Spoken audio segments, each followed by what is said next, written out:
제 통장에서 4억 원이 순식간에 사라졌습니다. 지난달에 제 사무실을 찾아오신 75 강할머니의 말씀입니다. 평소에 전화를 절대 받지 않던 분이었는데 딱 한 번 받은 전화가 그분의 인생을 바꿔놓았습니다. 안녕하세요. 금융보안연구원 강태윤입니다. 오늘은 전화기 너머에 숨어있는 보이지 않는 위험에 대해 말씀드리려 합니다. 여러분, 우리 주변에서 이런 말을 들어보셨나요? 그냥 전화 한 통 받았을 뿐인데 평생 모은 돈이 다 사라졌어요. 이런 비극이 매일같이 일어나고 있습니다. 특히 평생 성실하게 살아오신 어르신들이 주요 표적이 되고 있습니다. 제가 10년 연구 끝에 발견한 충격적인 사실은 오히려 가장 신중하고 조심하는 분들이 더 큰 피해를 입는다는 점입니다. 그 이유가 뭘까요? 바로 예의와 신뢰라는 미덕 때문입니다. 우리 어르신들이 평생 소중히 여겨온 어른 말씀 존중하기, 묻는 말에 정직하게 답하기, 공손하게 대화하기, 이런 아름다운 가치들이 디지털 시대에서는 오히려 위험한 약점이 됩니다. 지금부터 알려드릴 정보로 여러분은 어떤 전화 사기도 단번에 알아차릴 수 있습니다. 더 이상 전화벨 소리에 가슴이 떨리지 않게 될 것입니다. 경상북도 안동에 사시는 75 황할아버지는 평생을 국어 선생님으로 아이들을 가르치셨습니다. 그런 분이 어떻게 4억 원을 하루아침에 잃게 되셨을까요? 단지 예, 맞습니다라는 한마디 때문이었습니다. 황할아버지께서 걸려온 전화는 이렇게 시작되었습니다. 황연호 선생님, 교육청 연금관리과입니다. 최근 연금 시스템 업데이트로 본인 확인이 필요합니다. 황연호 선생님 맞으신가요? 이 질문이 함정의 시작이었습니다. 황할아버지는 평생 예의 바르게 살아오셨기에 당연히 예, 맞습니다라고 대답하셨죠. 그리고 이어진 질문들. 본인 확인을 위해 생년월일 말씀해 주시겠어요? 혹시 퇴직하신 후에 주소가 변경되셨나요? 연금 계좌는 어디 은행을 이용하고 계신가요? 단계적으로 정보를 끌어내는 교묘한 질문들. 결국 보안 확인을 위해 지금 받으신 인증번호를 알려주시겠어요? 라는 치명적인 질문에 황할아버지는 순순히 대답하셨고 그 결과는 참혹했습니다. 여러분, 이런 일이 단지 컴퓨터에 서툰 분들에게만 일어날까요?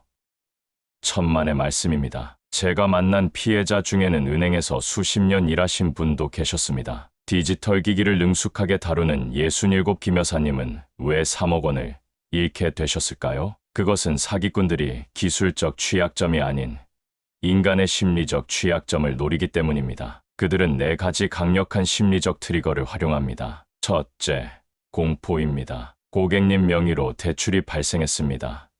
개인정보 유출이 확인되었습니다와 같은 말로 순간적인 공포를 일으켜 판단력을 흐리게 합니다. 둘째, 급박함입니다. 지금 바로 조치하지 않으면 모든 자산이 위험합니다.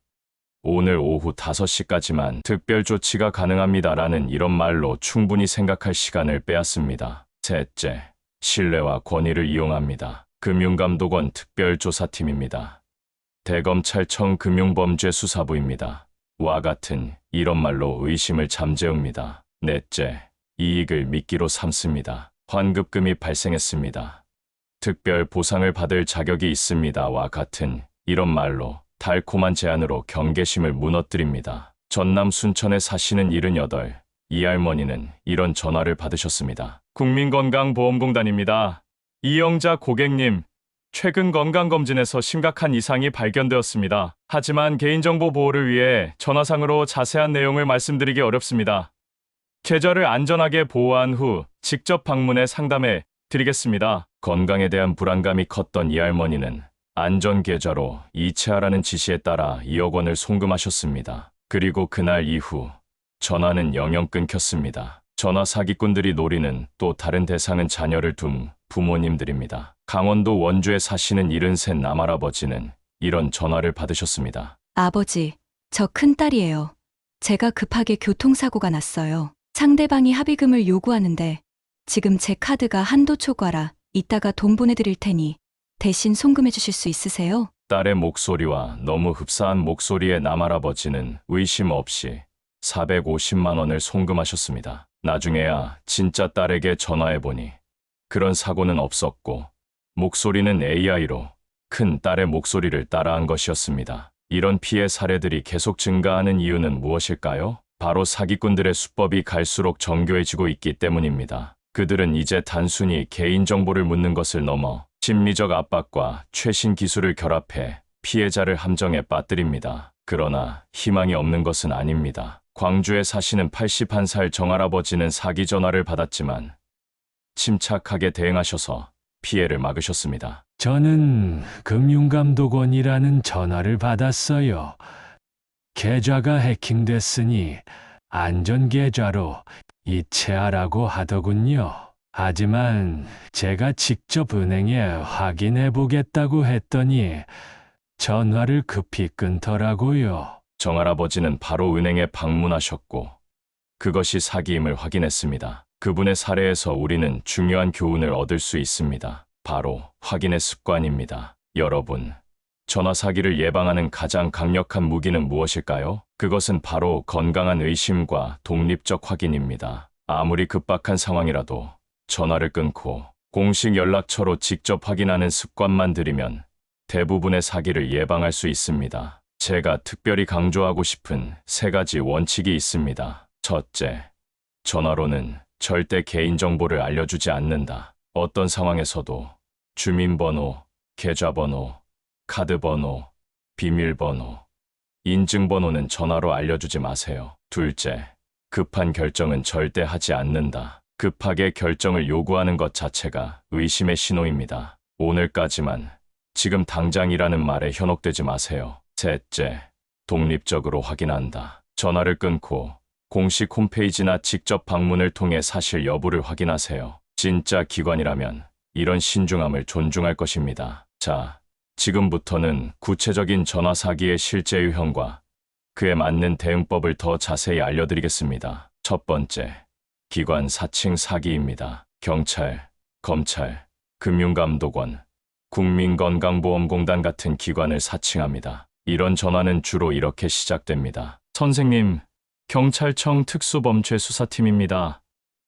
고객님 명의로 범죄에 연루된 계좌번호가 발견되었습니다. 국세청입니다.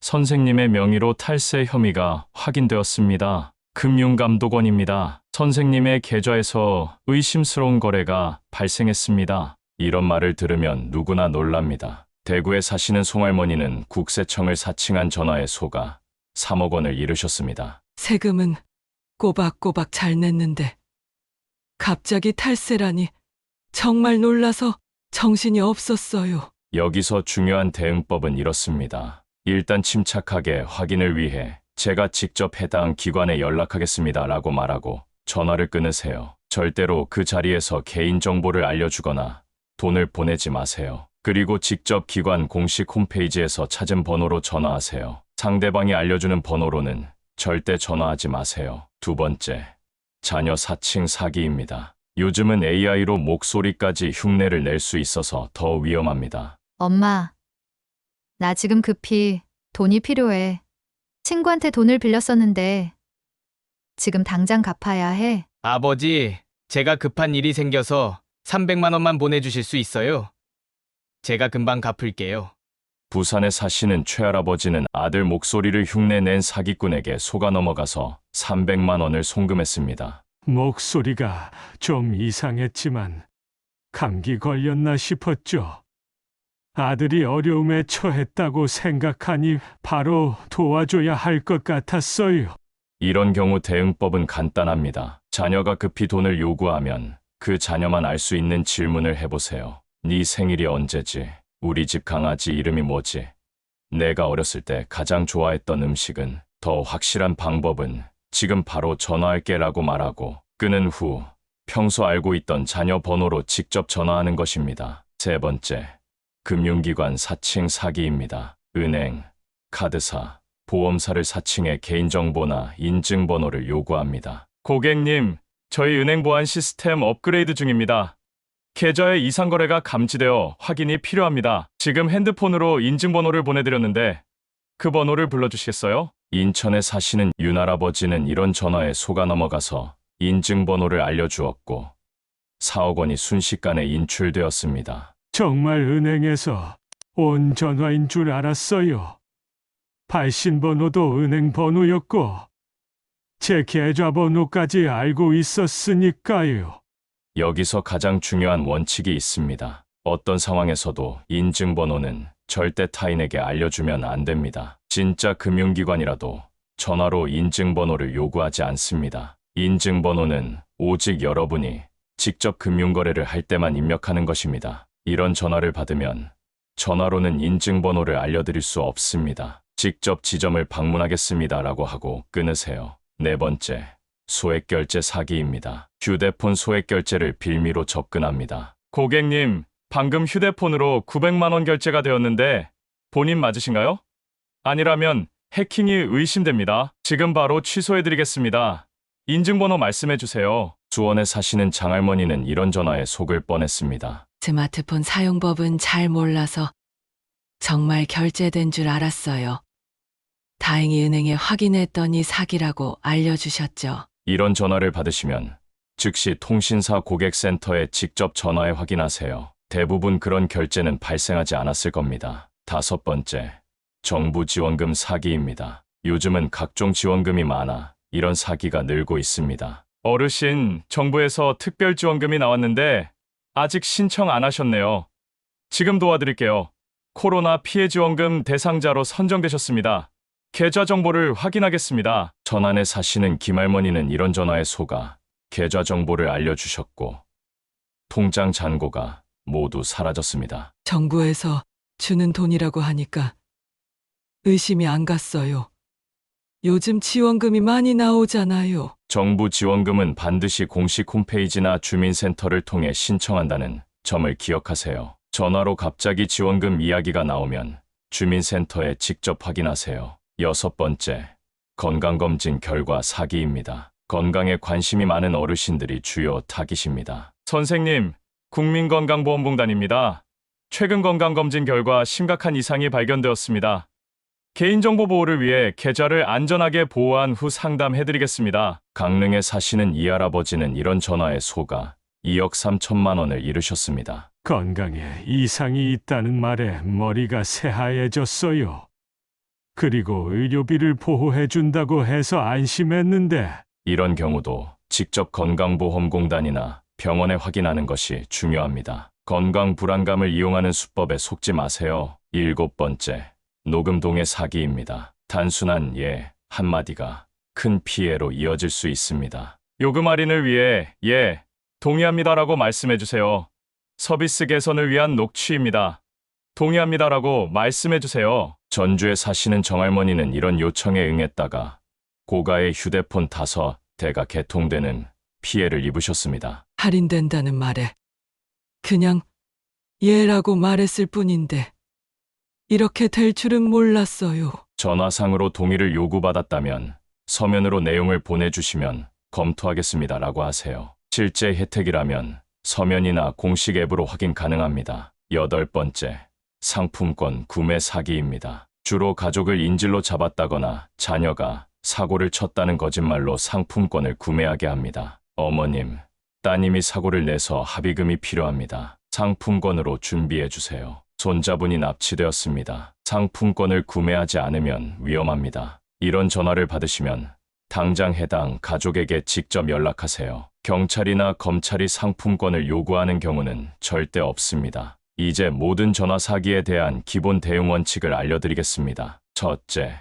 발신번호를 믿지 마세요. 현대 기술로는 발신번호 변조가 쉽습니다. 경찰서, 검찰청, 금융기관 번호로 보여도 의심하세요. 둘째, 전화로 중요한 결정을 하지 마세요. 어떤 상황에서도 전화로 개인정보를 알려주거나 돈을 보내지 마세요. 셋째, 가족과 소통하세요. 의심스러운 전화를 받았다면 즉시 가족이나 지인에게 상황을 공유하세요. 넷째, 의심스러운 전화는 일단 끊으세요. 중요한 일이라면 직접 해당 기관에 연락하세요. 다섯째, 스마트폰에 전화 사기 예방 앱을 설치하세요. 통신사에서 제공하는 앱은 의심스러운 번호를 사전에 경고해 줍니다. 모든 전화 사기의 핵심은 여러분의 판단력을 흐리게 만드는 것입니다. 사기꾼들은 4가지 심리적 트리거를 활용합니다. 첫째의 공포는 계좌가 범죄에 연루되었습니다. 자금이 위험합니다. 둘째의 급박함은 지금 바로 조치해야 합니다. 오늘까지만 가능합니다. 셋째인 권위는 검찰청입니다. 금융감독원입니다. 넷째의 혜택은 환급금이 있습니다.